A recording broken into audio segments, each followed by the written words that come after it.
ठीक है जी। बॉहर, इसको हम बॉहर कंपाउंड न्यूक्लियस थ्योरी भी बोलते हैं, इंपॉर्टेंट टॉपिक है ये। ठीक है जी। अब कंपाउंड न्यूक्लियस थ्योरी मींस, मैं आपको अगर इसका एक वन लाइन कंक्लूजन ये बताऊं कि हम ये कहते हैं, अभी तक जितने हमने रिएक्शन की टाइप्स पढ़ी हैं उसमें हमने ये डिस्कस किया है कि हम दो रिएक्टेंट्स लेते हैं, एक लाइटर पार्टिकल और एक टारगेट न्यूक्लियाई। तो हम कहते हैं कि जब लाइटर पार्टिकल जो है वो टारगेट न्यूक्लियाई को बम्बार्ड करता है या स्ट्राइक करता है तो हमारे पास जो है वो प्रोडक्ट्स आती हैं। एक हमारे पास रेजिड्यू न्यूक्लियाई होता है और दूसरा हमारे पास एमिटेड लाइटर पार्टिकल होता है। ठीक है। अब ये कंपाउंड न्यूक्लियस थ्योरी के मुताबिक जो हमें बोहर प्रपोज करता है उसके अकॉर्डिंग डायरेक्ट रिएक्शंस मीन के डायरेक्ट रिएक्शन नहीं होता, यानी कि डायरेक्टली ऐसा नहीं होता कि रिएक्टेंट जो है वो इंसिडेंट पार्टिकल स्ट्राइक करें, रिएक्टेंट्स के रिएक्शन से फौरन से प्रोडक्ट्स मिल जाएं, बल्कि according to the Bohr theory ये टू स्टेप प्रोसीजर है, यानी कि रिएक्शन जो है वो दो स्टेप में होता है। पहले जो रिएक्टेंट्स हैं वो मिलके कंपाउंड न्यूक्लियस बनाते हैं, जो भी रिएक्टेंट्स होंगे वो कंबाइन होंगे, या इसे आप कह सकते हैं आपका इंसिडेंट पार्टिकल जो है वो कैप्चर होगा, कंपाउंड न्यूक्लियस बनेगा, उसके बाद वो कंपाउंड न्यूक्लियस डिसइंटीग्रेट होगा और आपके पास प्रोडक्ट्स आएंगे। ठीक है। तो ये इसके टू स्टेप्स जो हैं वो यहाँ पे मेंशन है, हम उसे बुक के हिसाब से डिस्कस कर लेते हैं। देखेंगे first topic is that the incident particle is absorbed by the initial और टारगेट, यानी कि जो आपका इनिशियल न्यूक्लियाई है वो, जो आप जिसको आप टारगेट कंसिडर करते हैं, वो इंसिडेंट पार्टिकल को एब्जॉर्ब करता है to form a compound nucleus. तो आपके पास एक कंपाउंड या कंबाइंड न्यूक्लियस बनता है। फिर द सेकेंड स्टेप क्या है, द कंपाउंड न्यूक्लियस जो है वो डिसइंटीग्रेट होता है बाई इजेक्टिंग अ पार्टिकल, जो कि प्रोटॉन भी हो सकता है, न्यूट्रॉन भी हो सकता है, अल्फा पार्टिकल भी हो सकता है और मे बी एक gamma ray, leaving the final और प्रोडक्ट न्यूक्लियस, साथ वो आपके पास एक प्रोडक्ट न्यूक्लियर रह जाता है। ठीक है। तो ये दो स्टेप्स हैं जो उसके मुकाबले में, यानी कि बजाय ये कि आप सिंपल ये बोलें कि दो रिएक्टेंट्स जब वो रिएक्ट करते हैं तो आपके पास प्रोडक्ट बनता है, तो अकॉर्डिंग टू द बोहर ये टू स्टेप रिएक्शन होता है।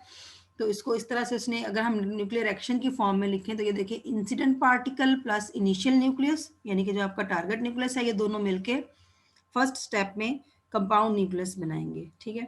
और सेकेंड स्टेप में क्या होगा कि ये जो कंपाउंड न्यूक्लियस है ये आपका प्रोडक्ट न्यूक्लियस और जो आउटगोइंग जो आपका एमिटेड पार्टिकल या जो आपका लाइटर पार्टिकल है वो इसमें से एमिट होगा। ठीक है जी। तो यहाँ पे इसने एक एग्जांपल जो है वो कोट की है, ये कि मतलब जब आप कंपाउंड न्यूक्लियस बनाते हैं, फॉर एग्जांपल आपके पास एल्यूमिनियम 27 है। ठीक है। जब आप एल्यूमिनियम 27 को बम्बार्ड करते हैं एक प्रोटॉन के साथ, ठीक है, तो एक प्रोटॉन ऐड करने से जो इसका मास नंबर है वो 24 हो जाएगा। तो हमें पता है कि जब 24 होगा तो ये आपका कोई कंबाइंड न्यूक्लियाई बनेगा। तो ये कंबाइंड न्यूक्लियाई, उसके बाद अब कंबाइंड न्यूक्लियाई आपके पास न्यू न्यूक्लियाई से क्या बन सकते हैं, अगर मैं इसमें 27 में एक ऐड कर दूं तो ये 28 बन जाएगा। ठीक है। अच्छा, ये अगर इसमें से कोई गैमा एमिट कर दें तो ये 27 रह जाएगा। ठीक है।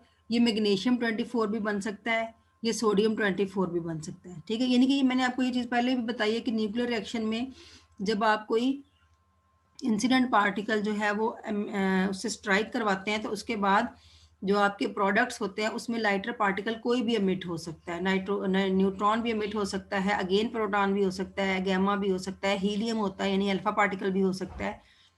तो कोई तो उसके आपकी जो एल्यूमिनियम 27 जो है अगर आपका रिएक्टेंट है तो आपके प्रोडक्ट्स इन चारों में से कोई भी हो सकते हैं और इनके साथ कोई भी एमिटेड पार्टिकल हो सकता है। ठीक है। लेकिन अब जो बोहर थ्योरी हमें टू स्टेप थ्योरी है या कंपाउंड न्यूक्लियस की थ्योरी है उसके मुताबिक जब ये इंटरेक्शन होता है, द इंटरेक्शन होता है किसके दरमियान, एल्यूमिनियम 27 और एक प्रोटॉन के दरमियान, तो वो कहता है कि सबसे पहले क्या बनना है, सिलिकॉन 28 बनना है, यानी कि ये बनना है 27 में जब आप एक प्रोटॉन ऐड कर देंगे तो वो 28 बन जाएगा। तो 28 किसका मास नंबर होगा, वो सिलिकॉन का होगा। ठीक है। अब पहला स्टेप में ये सिलिकॉन बनना ही बनना है, यानी कि डायरेक्ट इनमें से कोई नहीं आएगा बल्कि पहले ये कंपाउंड बनेगा। अब इसके बाद ये जो हमारा सिलिकॉन है ये डिसइंटीग्रेट कर सकता है किसी में भी, ठीक है, यानी इससे अब कोई से भी प्रोडक्ट बन सकते हैं। इसके प्रोडक्ट्स में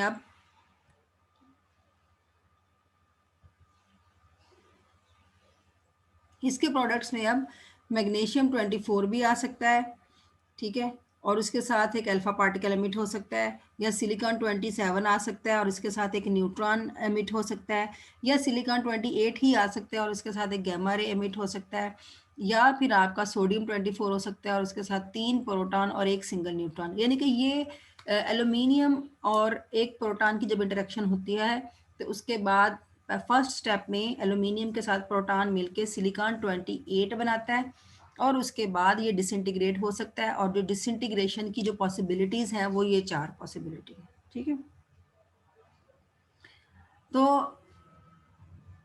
अब क्या है, हम ये कहते हैं कि अब पहले भी हमने ये चीज़ डिस्कस की हुई है कि जो भी पार्टिकल जो है वो किसी टारगेट के साथ स्ट्राइक करता है तो हम कहते हैं कि उस पार्टिकल के पास काइनेटिक एनर्जी होती है।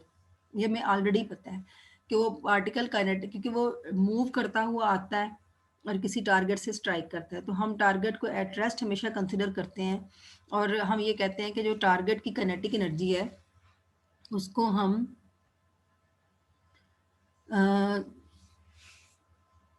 ज़ीरो कंसिडर करते हैं, जबकि हम कहते हैं कि आपके जो इंसिडेंट पार्टिकल हैं उसके पास काइनेटिक एनर्जी जो है वो मौजूद होती है। तो इसका मतलब ये है कि जब कोई इंसिडेंट पार्टिकल किसी न्यूक्लियस में एंटर होगा तो उसके पास जो काइनेटिक एनर्जी है, अब वो काइनेटिक एनर्जी ट्रांसफ़र होगी जो भी आपका टारगेट न्यूक्लियस है उसके न्यूक्लियॉन में, ठीक है। तो हम ये कहते हैं कि नया पार्टिकल एमिट होने से पहले, नया प्रोडक्ट्स बनने से पहले, जब इंसिडेंट पार्टिकल न्यूक्लियस के अंदर एंटर होता है तो उसकी जो एनर्जी है वो तेज़ी से शेयर हो जाती है जितने भी पार्टिकल्स मौजूद होते हैं, ठीक है। तो एनर्जी जब शेयरिंग हो रही होती है तो उसमें कोई टाइम लगता है, तो हम ये कहते हैं कि उस टाइम के दौरान कंपाउंड न्यूक्लियस जो है वो इस चीज़ को भूल जाता है, वो इस चीज़ से इंडिपेंडेंट हो जाता है कि वो बना कैसे है। यानी कि मैं अगर ये एल्यूमिनियम 27 की ही बात करूं तो एल्यूमिनियम 27 हमें पता है कि इसके जो रिएक्टेंट्स हैं कि एल्यूमिनियम 27 सिलिकॉन का एक प्रोटॉन आया तो सॉरी प्रोटॉन एक आया तो सिलिकॉन बना, ठीक है। तो जब इंसिडेंट पार्टिकल इसने कैप्चर कर लिया तो उसके बाद नेक्स्ट प्रोसेस क्या होगा कि वो जो प्रोटॉन अंदर आया है 27 के, वो अपनी एनर्जी जो बाकी उसके न्यूक्लियस के अंदर न्यूक्लियॉन्स हैं उसके वो ट्रांसफ़र करना शुरू कर देता है, एनर्जी शेयरिंग का प्रोसेस जो है वो शुरू हो जाता है। तो उस दौरान में सिलिकॉन 28 ये चीज़ भूल चुका है इस टाइम के दौरान कि ये एल्यूमिनियम 27 और प्रोटॉन के इंटरेक्शन से बना है या किसी और के। तो कहने का मकसद ये है कि जो कंपाउंड न्यूक्लियस आपके पास बनता है वो इंडिपेंडेंट हो जाता है अपने वे ऑफ फॉर्मेशन से, यानी कि वो भूल जाता है कि उसके रिएक्टेंट्स जो हैं वो क्या थे, ठीक है। तो हम ये कहते हैं कि जब भी कोई इंसिडेंट पार्टिकल कैप्चर होता है किसी न्यूक्लियस के अंदर तो वो क्या करता है इंसिडेंट पार्टिकल, उसके पास एक certain amount of excitation energy होती है।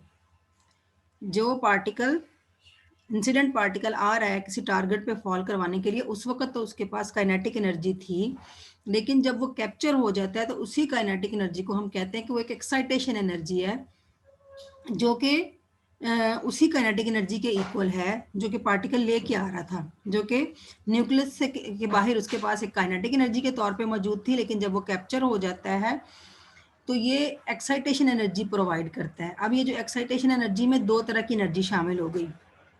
हम कह सकते हैं कि एक्साइटेशन एनर्जी जो है वो सम होगी किस किस की, काइनेटिक एनर्जी पार्टिकल की और प्लस द बाइंडिंग एनर्जी जिसके साथ वो आके न्यूक्लियस के साथ बाउंड हुआ है, ठीक है। इसको आप दो तरह से कह सकते हैं कि जो काइनेटिक एनर्जी वो इंसिडेंट पार्टिकल लेके आया वो दो पार्ट में, एक एक्साइटेशन के लिए यूज़ हो रही है, दूसरा उसको बाइंड करने के लिए यूज़ करते हैं, ठीक है। तो न्यूक्लियस से बाहर आप उसको इंसिडेंट पार्टिकल की काइनेटिक एनर्जी कंसिडर करेंगे, और जब आपका इंसिडेंट पार्टिकल कैप्चर हो जाता है तो फिर हम उसे कंसिडर करते हैं एक्साइटेशन एनर्जी के, और हम कहते हैं कि excitation energy will be equal to the kinetic energy of the incident particle and the binding energy जिसके साथ वो कंपाउंड न्यूक्लियस में बाउंड हुआ है, ठीक है। तो अब ये जो एक्साइटेशन एनर्जी है इसको हम कैसे कैलकुलेट कर सकते हैं? इसको हम कैलकुलेट कर सकते हैं जो आपका इंसिडेंट पार्टिकल है और जो आपका टारगेट न्यूक्लियस है और जो आपका कंपाउंड न्यूक्लियस है उनके मैसेज से और जो काइनेटिक एनर्जी है ऑफ द इंसिडेंट पार्टिकल उससे। ठीक है, अगर आपने टोटल एक्साइटेशन एनर्जी जो है वो कैलकुलेट करनी है तो आपको क्या क्या पता होना चाहिए?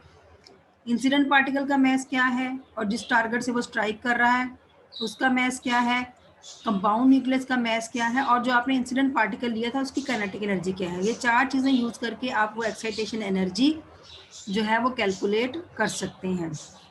यही जो यहाँ पे जो अभी हमने रिएक्शन लिया है उसके लिए ये एनर्जी जो है वो कैलकुलेट की हुई है।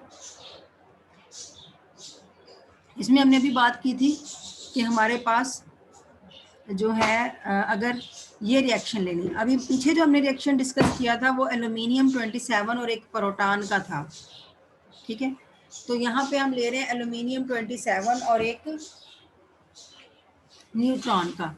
तो जब आपने न्यूट्रॉन जब आप एक प्रोटॉन ऐड करते हैं तो आपको पता है कि उसका एटॉमिक नंबर भी इंक्रीज होता है और मैस नंबर भी। लेकिन यहाँ पे क्योंकि आपने न्यूट्रॉन ऐड किया है तो एटॉमिक नंबर तो 13 ही रहा, लेकिन उसका जो मैस नंबर है वो 27 ही है, वो 28 हो गया। तो यानी कि एल्यूमिनियम 27 और एक न्यूट्रॉन के इंटरेक्शन से हमारे पास एल्यूमिनियम का एक आइसोटोप बना जिसे हम एल्यूमिनियम 28 कह रहे हैं। ठीक है जी, अब ज़रा हम इनकी मैसेज की बात कर लें। तो ये जो आपका न्यूट्रॉन और न्यूक्लियस है, न्यूट्रॉन का जो मैस है ये 1.00898 और आपका जो एल्यूमिनियम है उसका मैस है 26.99008 एटॉमिक मैस यूनिट। अब इन दोनों का टोटल करें तो इन दोनों का मैस मिला के हमारे पास 27.99906 बना। किसका?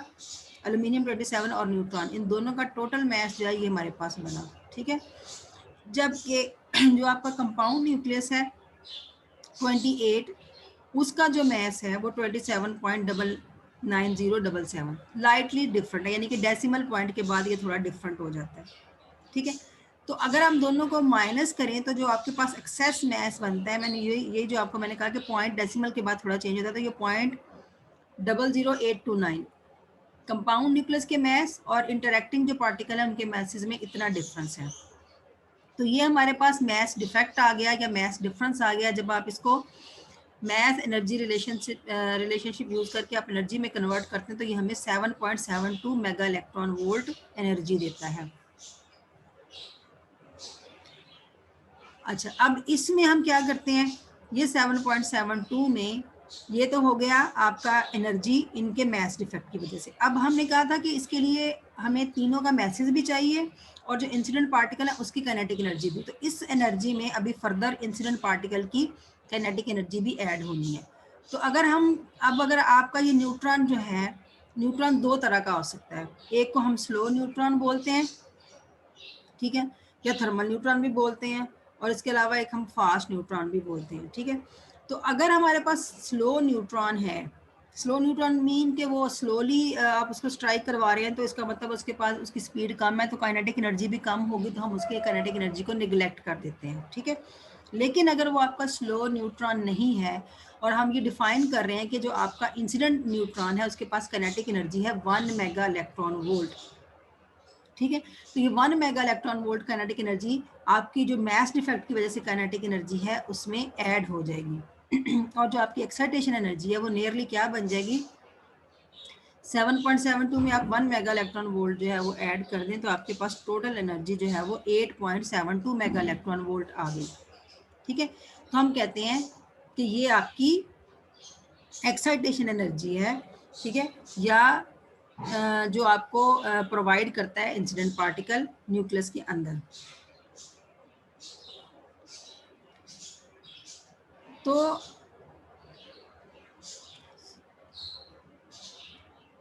जो आपने अभी एक्साइटेशन एनर्जी कैलकुलेट की है 8.72, ये एक्साइटेशन एनर्जी है। ठीक है, यानी कि आप ये कह लेंगे कि जब आपका कंपाउंड न्यूक्लियस डिसइंटीग्रेट, ये एक्साइटेशन एनर्जी कब होती है, जब आपका कंपाउंड न्यूक्लियस डिसइंटीग्रेट नहीं हुआ।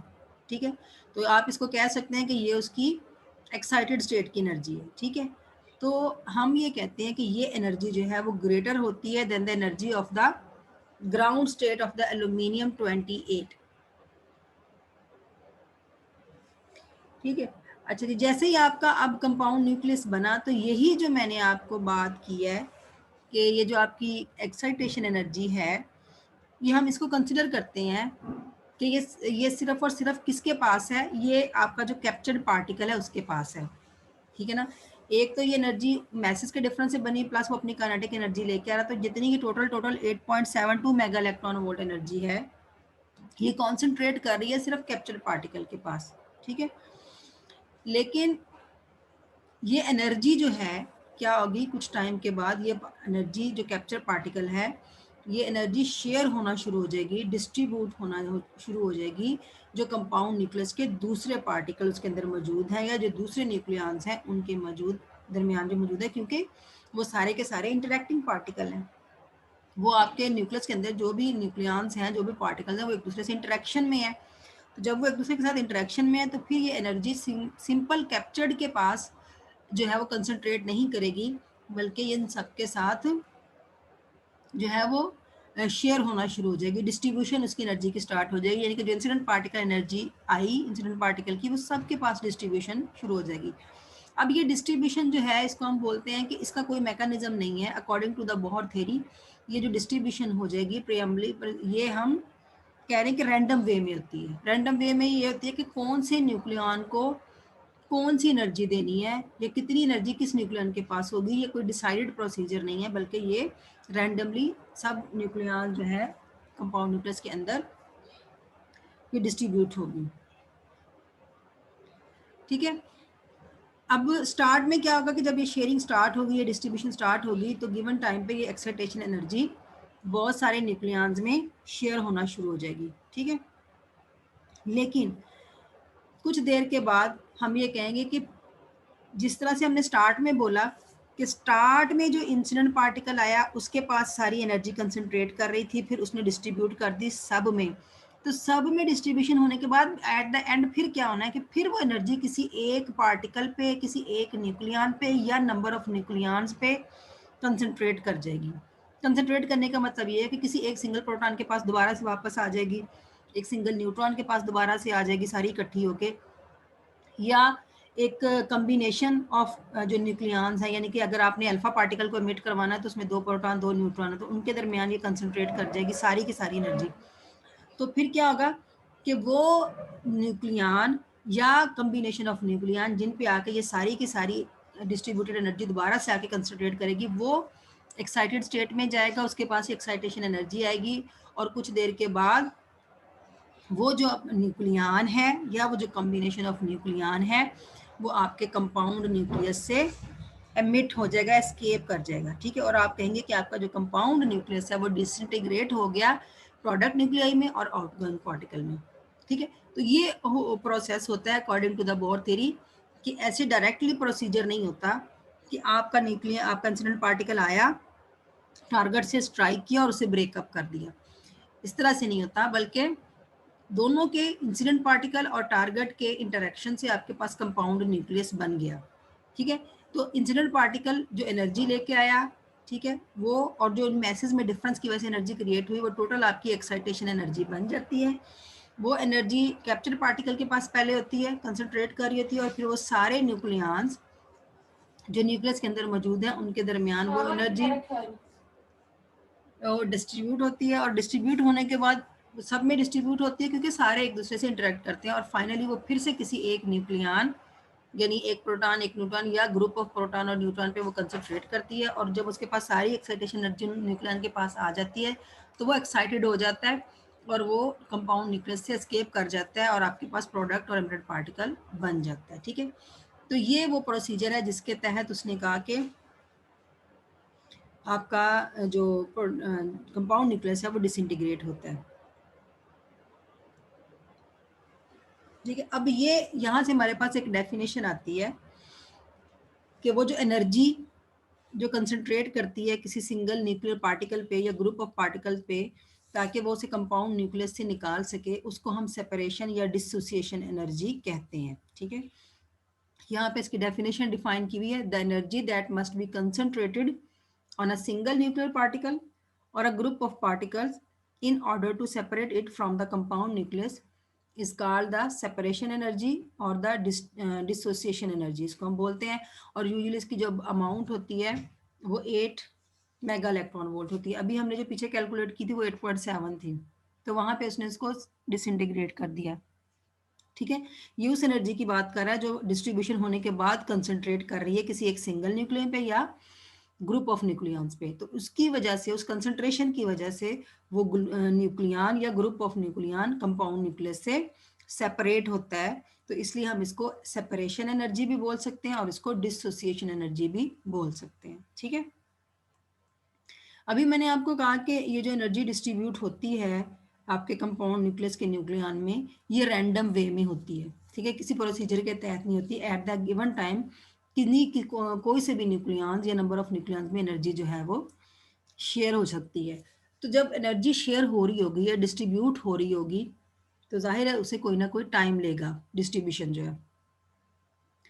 तो यहाँ वही हम यहाँ पे एक डेफिनेशन और डिफाइन करने लगे हैं कि जब एक्साइटेशन एनर्जी जो है वो डिस्ट्रीब्यूट हो रही होती है कंपाउंड न्यूक्लियस में रैंडम वे में, तो उसकी वजह से आपका जितनी देर तक एनर्जी डिस्ट्रीब्यूशन का प्रोसेस होता रहेगा और किसी एक सिंगल न्यूक्लियन या ग्रुप ऑफ न्यूक्लियन तक आके एनर्जी कंसंट्रेट नहीं कर जाती, तब तक आपका कंपाउंड न्यूक्लियस डिसइंटीग्रेट नहीं होगा।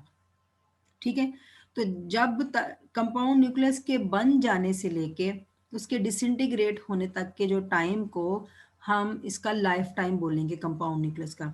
यानी कि अगर आप ये कहें कि कंपाउंड न्यूक्लियस का लाइफ टाइम क्या है, तो इसका मतलब ये कि वो कंपाउंड न्यूक्लियस कब तक स्टे करेगा, कब तक स्टे करना है उसने, उसकी फॉर्मेशन से लेके जब तक पूरे न्यूक्लियंस में एनर्जी डिस्ट्रीब्यूट नहीं हो जाती और वो किसी एक सिंगल न्यूक्लियन या ग्रुप ऑफ न्यूक्लियन पे कंसंट्रेट नहीं कर जाता और वो डिसइंटीग्रेट नहीं हो जाता। तो डिसइंटीग्रेशन के से पहले पहले तक वो उसका लाइफ टाइम है। तो हम कहते हैं कि जो इसका लाइफ टाइम होता है वो रिलेटिवली लॉन्ग होता है विद द टाइम। किस टाइम के कंपेरे से एक टाइम तो ये है जो कि कंपाउंड न्यूक्लियस की लाइफ टाइम है। एक टाइम हम यहाँ पे और डिफाइन करने लगे हैं जिसको हम बोलते हैं नेचुरल न्यूक्लियर टाइम। ठीक है, वो कौन सा टाइम है, वो कौन सा टाइम है नेचुरल न्यूक्लियर टाइम? वो टाइम है जो कि किसी पार्टिकल को न्यूक्लियस तक पहुंचने में और या कंपाउंड न्यूक्लियस बनाने में लगता है। ठीक है, इसको हम बोलते हैं नेचुरल न्यूक्लियर टाइम। ठीक है, आपका जो कंपाउंड न्यूक्लियस का लाइफ टाइम है वो इस नेचुरल न्यूक्लियर टाइम से ग्रेटर होता है। अगर हमने नेचुरल न्यूक्लियर टाइम जो है वो कैलकुलेट करना है तो हम कैसे कैलकुलेट कर सकते हैं, ये देखें। इसके निकालने का मेथड क्या है? Magnitude of the diameter of the nucleus, यानी कि जो न्यूक्लियस का आपका डायमीटर है उसको अगर हम डिवाइड कर दें speed of the incident particle से।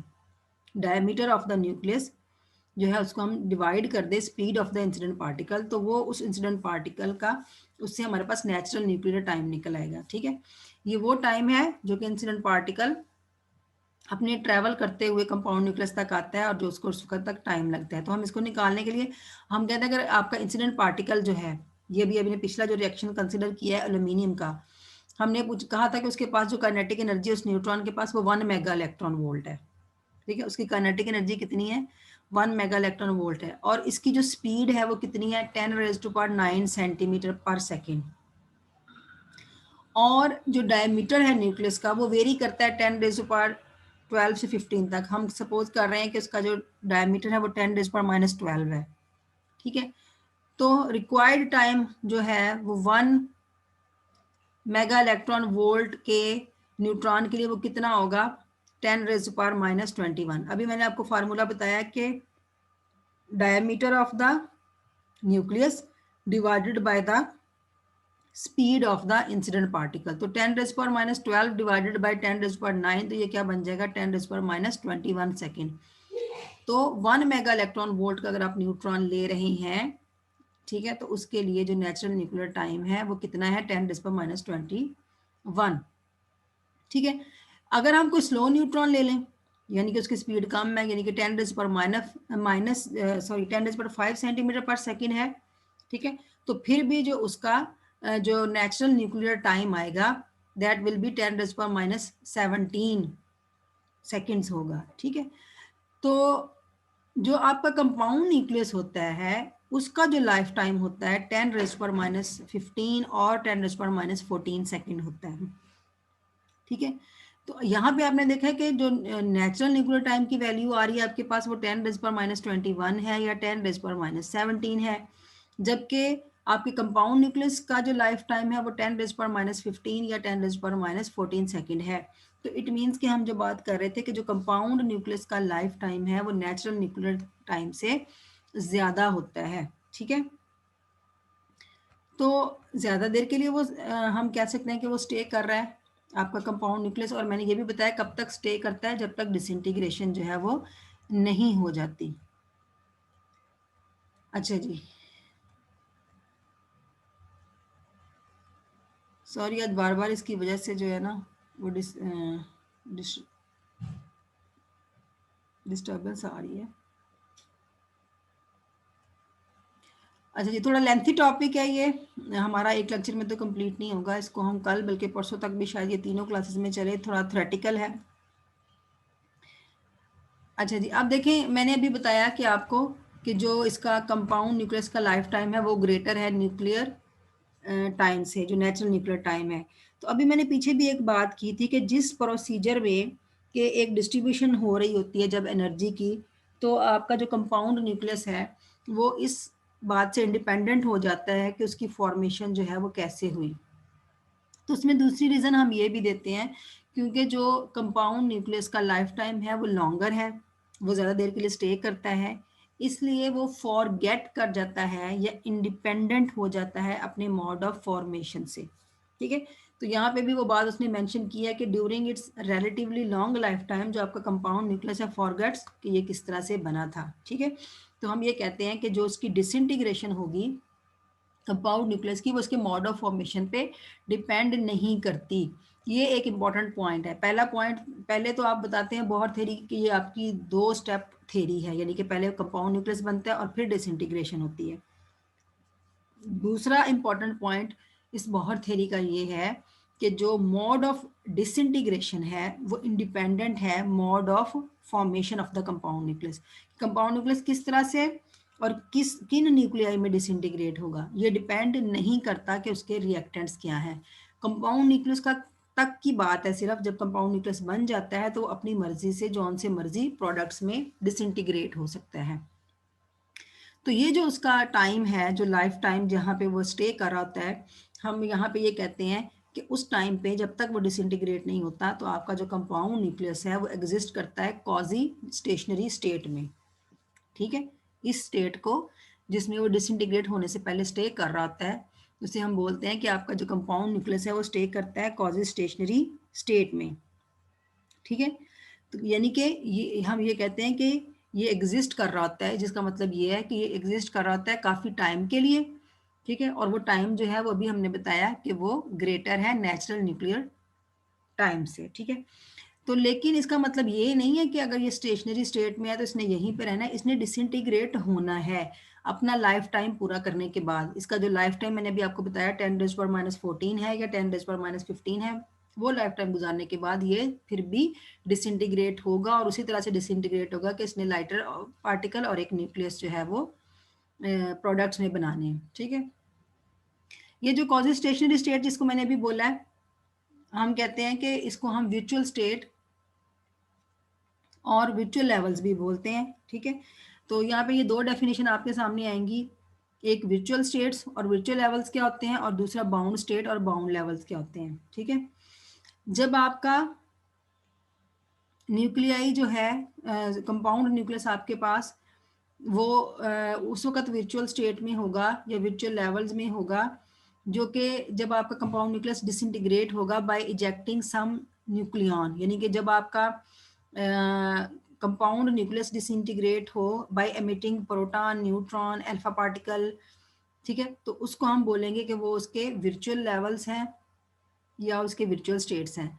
लेकिन अगर आपका कंपाउंड न्यूक्लियस सिर्फ और सिर्फ गैमा रेज एमिट करके या गैमा रेडिएशन की एमिशन से ही डिसइंटीग्रेट हो तो उसे हम बोलेंगे कि आपका जब कंपाउंड न्यूक्लियस है वो सिर्फ डिके होगा by the emission of gamma radiation, तो वो आपके बाउंड स्टेट्स होंगे। ठीक है, यानी दो गैमा एमिट करने का सिंपली मतलब क्या है कि आपका कंपाउंड न्यूक्लियस एक्साइटेड स्टेट में होता है, तो वो सिंपली अपनी एनर्जी रिलीज करेगा और ग्राउंड स्टेट में आ जाएगा। ठीक है, तो गैमा एमिट होने का मतलब क्या होता है? गैमा एमिट होने का मतलब होता है कि ना मैस नंबर पे कोई फर्क पड़ता है, ना एटॉमिक नंबर पे फर्क पड़ता है, सेम आपके पास वही आपका न्यूक्लियस बचता है। तो जो कंपाउंड न्यूक्लियस बना होगा वो एज इट इज आपके पास आ जाएगा। तो जब आपकी अलबत दूसरा जो बाउंड लेवल्स हैं उनमें आपको जब प्रोटॉन या न्यूट्रॉन या अल्फा पार्टिकल एमिट होंगे तो कंपाउंड न्यूक्लियस जो है उसका मैस नंबर या चार्ज नंबर चेंज होगा। ठीक है, तो इन केस ऑफ यहाँ पे डिफरेंस ये है कि कंपाउंड न्यूक्लियस जब अपना लाइफ टाइम पूरा करता है तो उसके बाद डिसइंटीग्रेट होता है। तो जो वर्चुअल लेवल्स होते हैं इसमें कंपाउंड न्यूक्लियस डिके होता है by emitting alpha particle neutron proton and neutron. And in virtual state हम कहते हैं कि जो हमारा कंपाउंड न्यूक्लियस है वो डिके होगा by emitting only gamma radiation. ठीक है,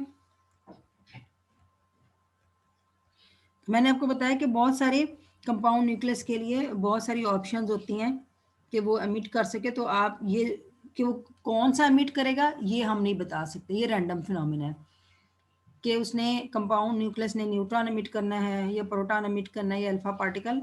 ये जो उसका मोड ऑफ डिसइंटीग्रेशन है ये किसी चीज़ पर डिपेंड नहीं करता। आप कभी ये नहीं सजेस्ट कर सकते कि अब इस कंडीशन में होगा तो कंपाउंड न्यूक्लियस न्यूट्रॉन एमिट करेगा, इस कंडीशन में होगा तो प्रोटॉन। तो ये हमने पीछे भी बता दिया कि जो मोड ऑफ डिसइंटीग्रेशन है वो मोड ऑफ फॉर्मेशन से इंडिपेंडेंट है। अगर प्रोटॉन स्ट्राइक किया है तो ज़रूरी नहीं है कि प्रोटॉन ही एमिट हो, ज़रूरी नहीं है कि न्यूट्रॉन। प्रोटॉन खुद भी दोबारा से एमिट हो सकता है, ठीक है, और न्यूट्रॉन भी एमिट हो सकता है और कोई भी पॉसिबिलिटी हो सकती है। ठीक है, तो यहाँ तक जो है वो मैं इसको वाइंड अप कर रही हूँ, इसी से आगे हमने कंटिन्यू करना है। अभी हमारे पास ये जो एक्साइटेशन एनर्जी है इसको भी हमने कैलकुलेट करना है, उसकी डेरिवेशन भी इसी में शामिल होगी। ठीक है, तो ये भी आपका अप्रॉक्सीमेटली हाफ टॉपिक भी इसमें कवर जो है वो नहीं हुआ, थोड़ा थ्योरेटिकल है। इसकी थ्योरी को एक दफ़ा ऐसे ही रीड करें आप लोग, ताकि फिर मैं नेक्स्ट जो जब आगे से स्टार्ट करूँगी पैराग्राफ तो आपको पीछे थोड़ा इसका बेस जो है वो बना हुआ।